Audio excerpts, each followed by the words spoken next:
My name is Victor Normand, and this is the Insider's Guide to Real Estate, the show that deals with all things real estate, interviewing some of the best professionals in the area. This morning, my guest is Thomas Buckborough, who is president of Buckborough Associates. He has been in the business for 30 years, and his firm is a design-build firm doing all types of residential remodeling.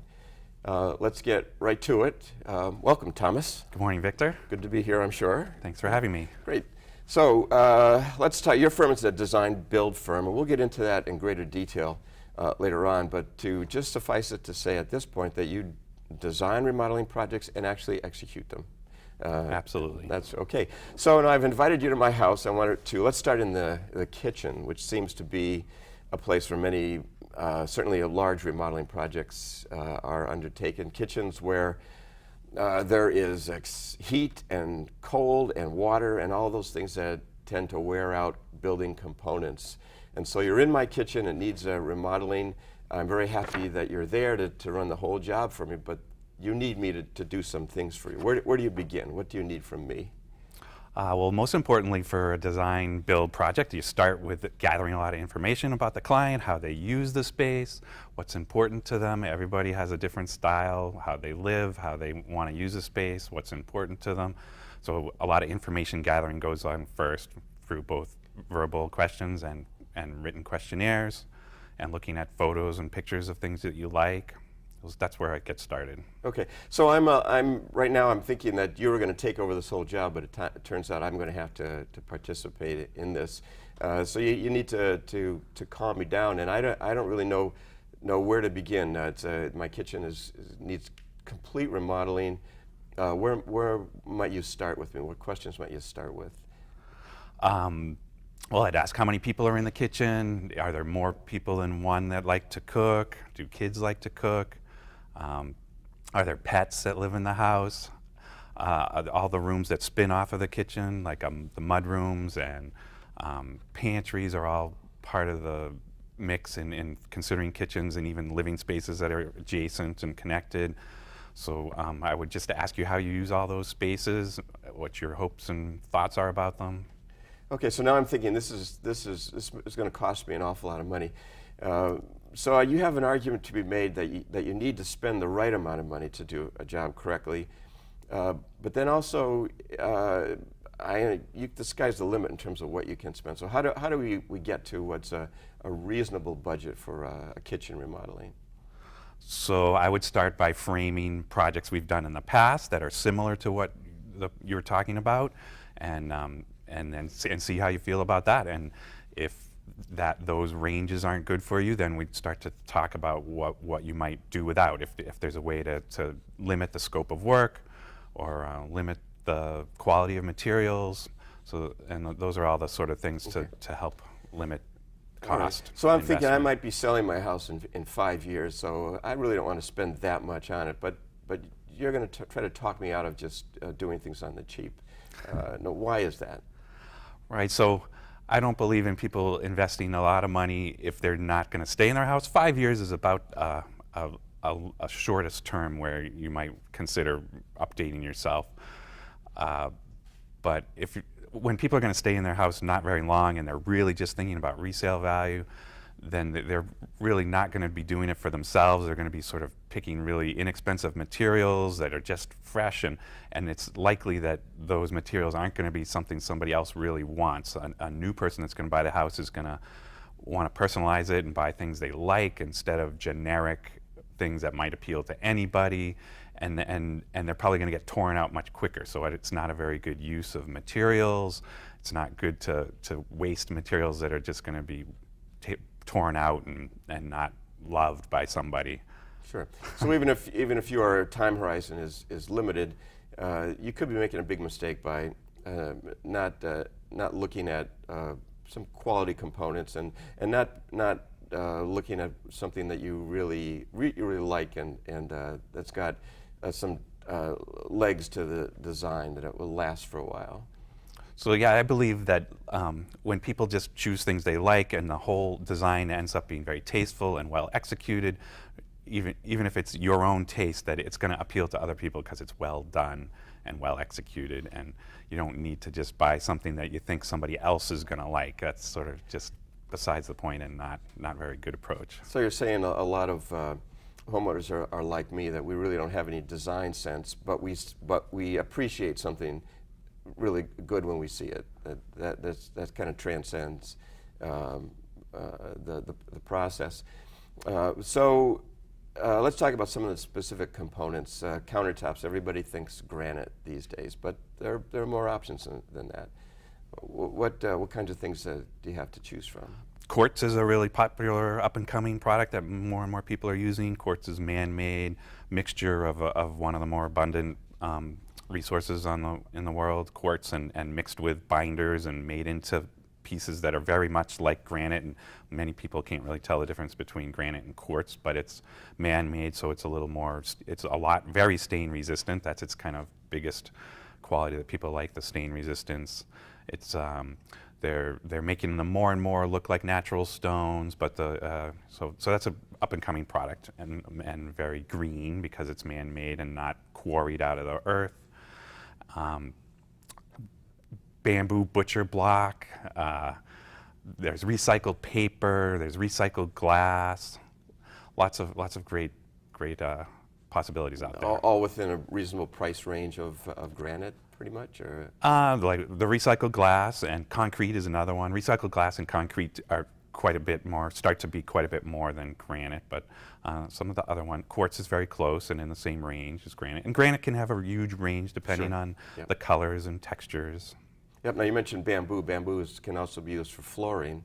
When I think of bamboo, I don't think of a very hard wood, but it is pretty durable. Yes, it can be very durable, but it also can be, there's such a thing as old growth bamboo, and old growth bamboo is 5 to 7 years old, as opposed to wood that you're thinking about hundreds of years old and for old growth. But younger bamboo can be very soft, and there's people that have had many problems with soft, inexpensive bamboo flooring, and think that it's all bad, but it really is you can get old growth bamboo, which is different. Okay. And then there's cork, which is a product. I was surprised. Is a wonderful again, product. Cork, I think of wine cork, and again, that doesn't seem, it seems like it might absorb stains, but you're telling me that that's not really the case. Yeah, cork is a wonderful product specifically for kitchens because it's very soft to walk on and work on. If you're an cooking enthusiast and you like to spend hours in the kitchen standing, your feet can get very tired on a hard surface like tile or even wood, and cork gives a little. You'd get fatigued much less, and it's a highly renewable product. It comes in all kinds of different colors, textures, and it wears very much like hardwood. It's finished the same way as hardwood. Think of it, if you throw a wine cork in a sink, it floats and resists water. It doesn't soak up water. It's actually pretty moisture resistant naturally. And then you have choice of finishes for any of these materials, whether you stain them or clear finishes that are pretty durable as well. Yeah, very durable. And the cork and bamboo, and they come with a lot of factory finishes often that are very extra hard as opposed to site finished finishes. All right. Well, let's talk about lighting. What kinds of new things have been done with lighting in kitchens? Yeah, lighting's a super important element in kitchens.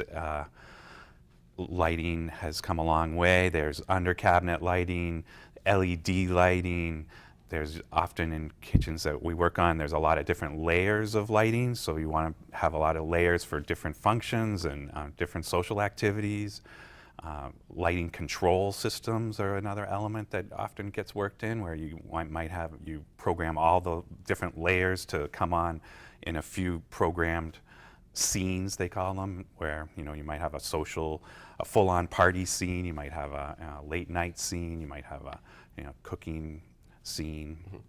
So we haven't talked about this, but the whole concept of a smart house is talked about more and more now, and I think seems like a lot of the smart technology would be in the kitchen, because there's so many electronic gadgets in there. So is that something to consider when you're remodeling, designing for the future?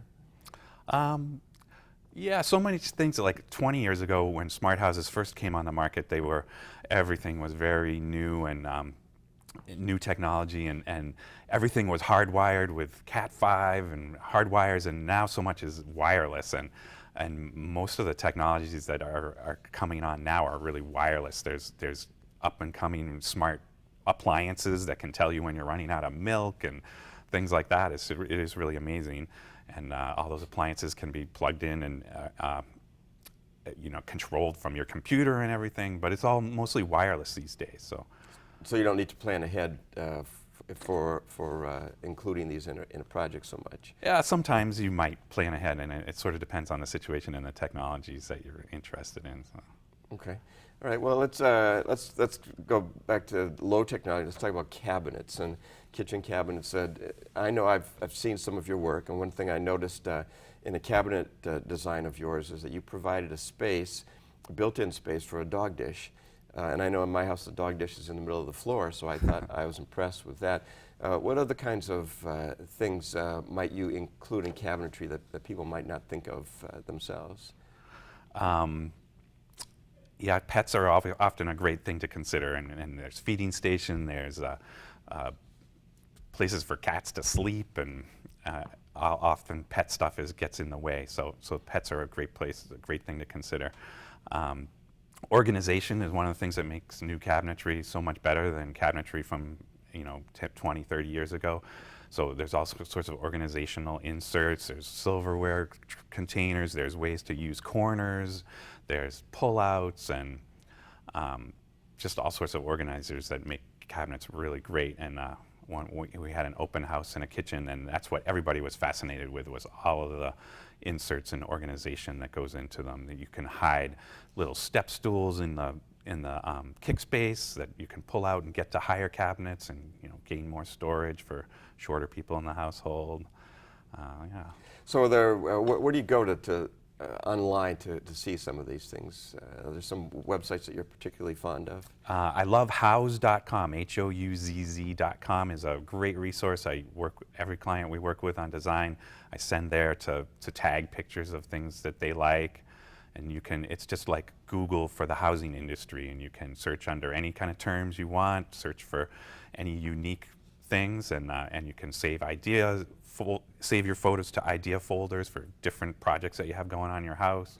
You can have one based on kitchen organization, and you'll find all kinds of pictures for things that go in your kitchen cabinets. Great resource. It is. So if you go back in the history of houses, kitchens were not even in houses, if you go back far enough, because of the fire and the fireplace and so on. The kitchens were if they were part of the house, they're in the back of the house, separated. But now kitchens are very much integrated into house design, and in some respects a major focal point in designs, open concept kitchens. In your opinion, is that concept here to stay, or are we going back to smaller spaces and clearly defined rooms?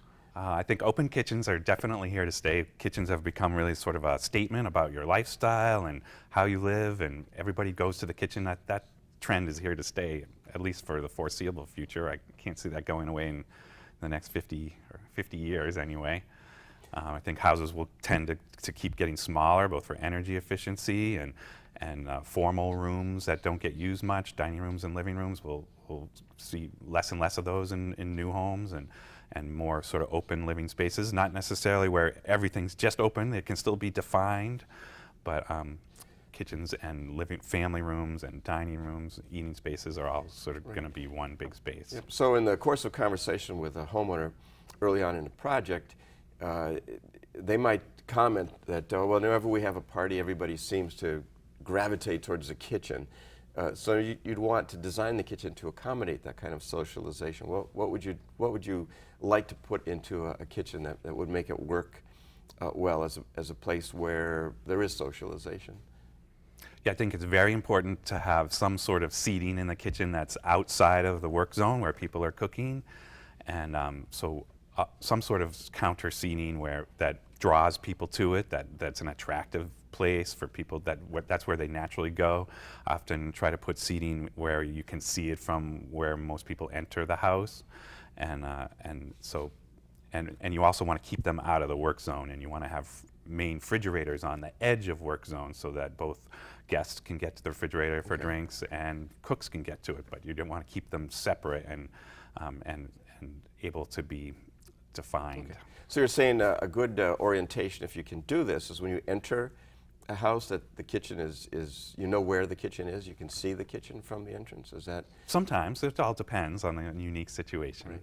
But it's not something in the past a designer may have wanted to hide the kitchen, but what you're suggesting is that it may not be the thing to do now. Right, it might be one of the most attractive and custom areas of the house, and people probably want to show it off more than hide it. All right. So I'm in the kitchen cooking, so you might want to design the kitchen so that a workspace kind of faces out where other people are, so my back isn't to my guests. Yeah, sometimes, in the kitchen. Absolutely. See, I'm kind of getting the rhythm of all this and what you're saying. So you mentioned formal spaces going away, like dining rooms, like living rooms, and being replaced by just big open areas. So what when you're talking about a remodeling project, you've got some constraints to that. You're in an existing house. So what are some of the ways you can overcome that? So, well, it is always the first place to look to see how people use their existing spaces, as opposed to like adding on for a kitchen. It's always, sometimes people don't really think about that, and they just assume you have to add space to make it a bigger kitchen. But then I'll ask them about their lifestyle, and they say, well, we never use that dining room. It's just a catch-all for homework and paper, and we use it twice a year for holidays. And so I often will suggest, well, you could consider getting rid of that room and opening up, and that's how you could get a bigger open living space. So that's a place to start. Not everybody's comfortable getting rid of those rooms. They get scared because they're used to what they have. Yeah, right. In many older homes, it seems that design was just the reverse. It was, let's create specific smaller spaces for different functions in a room, but that's really seems to be gone by the board. Mm-hmm. So let's move from the kitchen. The next, I think, most common area for renovation might be bathrooms. Bathrooms Again, are very popular. because there's lots of activity. They're used continually. There's water in bathrooms, which makes things happen behind the walls sometimes. I'm speaking from experience here. So what are the trends in bathrooms now? Oh, in master bathrooms, it used to be that a big jacuzzi tub was sort of the standard, and everybody thought that was ideal, and maybe it was, but all those big tubs that got put in the last 30 years rarely get used, and oftentimes if they got used once or twice a year, the pipes get stagnant and there's mold in the pipes, and they turn them on and all this black stuff comes out. So we're not seeing very many tubs in master bathrooms, rather big luxurious showers, maybe double heads, maybe body sprays, bench, but not surrounded by glass, very open, where that can become a feature area with lots of tile, maybe some design. Again, lighting is very important in master bathrooms. Lots of storage, his and hers sinks and cabinetry.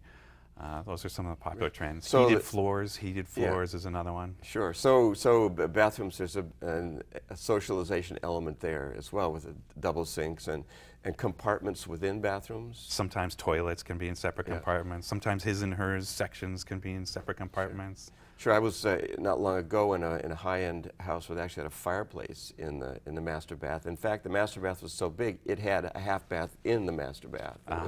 One of those situations. So you mentioned heated floors. Having recently stayed at a hotel where the bath had a heated floor, I can attest to the fact that it really does take the chill out of a person pretty quickly. So what's involved in a heated floor?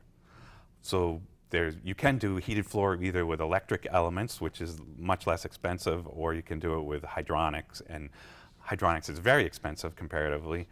So most often it's done with electric, and it's not the main source of heat in the room. It's really just a sort of a luxury item, but it's not that expensive at all. It might be $1,500 to $2,000 to add electric to a heated floor, and it feels, people love it when they have it. It's really a no-brainers. So what kind of floor would you put on top of? Does it matter what kind of finish flooring is that? You can put a lot of different floors on top of electric heat, but mostly it's tile.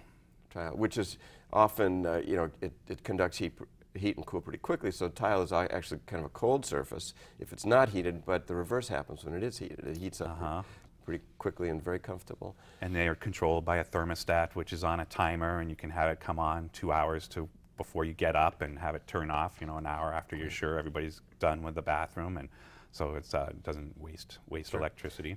So we're talking hydronics. It's water through pipes, basically, is the heating source. And that would be more common if you were heating the entire space using that than a retrofit with an electronic system. Yeah, it involves lots of control valves in the basement and expensive plumbing work to make those work. Sometimes it makes sense, but especially, as you say, when there's some other rooms getting done with that same kind of system. Sure.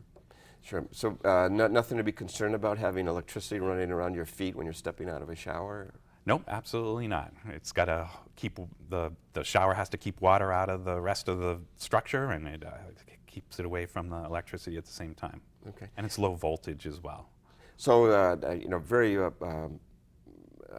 elaborate master baths and basically additional bathrooms. Again, if we're talking about renovating an older house, it may only have 1 or 1.5 baths, and standard today almost is a bathroom for every person in a house. So what are some of the things you can do to an older house to add a bathroom to it? Well, sometimes people will give up a bedroom and they'll convert the small bedroom into more space for the master, a closet combination with a bath. Sometimes you can add an addition that goes out over a single-story structure that's nearby. Those are some of the ways to get an extra bath. So I think there might be a psychological barrier, even though it's true that families are much smaller now, so the number of bedrooms isn't as important, but just the idea of giving up a bedroom in order to create a bathroom might be the right thing to do in a house, but there's some of as I say, a psychological barrier to it. Yeah, there's always that value of each bedroom has a value to sort of the way houses are typically valuized. Sure. All right, let's go outside to outside space. What's going on there with respect to a modern remodeling project? So people definitely like decks and patios that are attached to the living space. Often those open living spaces that are the family room, kitchen, dining areas open up onto nice outdoor spaces. Patios tend to be a little classier than decks. Decks used to be very popular. I kind of feel like combinations of, some sort of wood deck that transitions to patio. Outdoor fireplaces and fire pits are very popular. Plantings and luxurious plants and things are much more popular these days. Outdoors cooking areas. Yeah.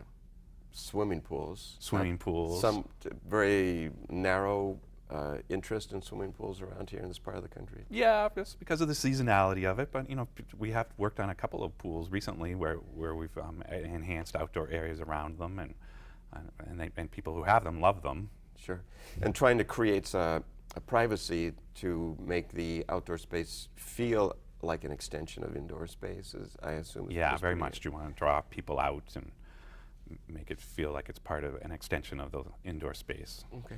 So in this part of the country, in many communities, there's not a lot of new construction taking place, and which many of today's buyers, particularly younger buyers, where you have two working people in the family and no time or inclination or interest or ability to do remodeling work, so they prefer new construction, but the opportunities out there are for existing homes, but existing homes, as we've discussed, don't have the features that buyers are looking for today. So let's talk about a little bit about this concept of a design build. That might be new to some of our viewers. What exactly is a design build firm? Well, construction has a really bad reputation. It's age old, dozens of years old. That any construction is just a hassle, and construction companies have become much more sophisticated over the last 15, 20 years, and so a design build firm puts all of the activities from architectural design, interior design, professional construction management, all under one roof. So there's a single process that takes homeowners through the whole thing, and it's designed to be relatively stress-free and easy for clients, so homeowners to go through that process. And the whole goal is to make it easy for them. Sure, and less likely to have a dispute between your designer and your contractor. Right, I there's would one assume. one entity to work with, so it's just the homeowners and the design build So firm. that might be something for home buyers to consider if they want all the features in a new home, but the market, there just aren't new homes available in the market, to step back and take a look at some existing homes and using a firm that can take care of the whole process might be very attractive. Right, to them. especially in this market where there's very limited inventory and the new current turnkey homes are just gone in seconds, and it's an opportunity. I think when people remodel, they get a custom home that's customized to them, and if someone's just buying a home, they're probably going to be staying there for a longer time than the 5 years we talked about earlier. Mm-hmm. So it's a real opportunity to make a home that you really love and that you want to stay in. Sure. So if a homeowner has a list of all the things that they really want in a home, and they end up buying a turnkey home, one that's already built, at some point along the way they're going to have to make a compromise, and likely not going to get everything, but there's a higher probability of that happening if they're starting from scratch and taking a home that requires some remodeling. It's a great opportunity, and I think people can really enhance their lifestyles and enjoyment of their home when they make it their own and choose their own things. It's so much more of a rewarding thing for them to come home and say, this is what I picked. This is designed for me, and this is perfect for my lifestyle. Right, and again, it's just acknowledging that home buyers today really don't have the patience or the expertise and the time to do the process. So being comfortable with a design build contractor really might be the way to go. So let's just end up by any predictions that you can make with respect to remodeling as it affects the housing market that we're in right now. Let's see, predictions. Well, I think this is a market where remodeling is really going to be very popular. It's already in certain parts of the country, like the Northeast, remodeling is much more popular, as you pointed out, than new construction. It's just going to continue that way. You don't see that abating anytime soon. No, there's too much old housing stock here in New England, and especially in the Boston area, and high expectations about what people expect in their homes. So there's lots of older homes with 20-year-old kitchens, 30-year-old kitchens, and baths, and outdoor spaces that aren't connected yet. So all those things are ready to be improved. Okay, great. Well, Thomas, we've reached the end of our show, so thanks very much for all your insights and your information, and we appreciate you being here. Thanks again for having me, Victor. Okay. And that's our show for today. Thanks for watching.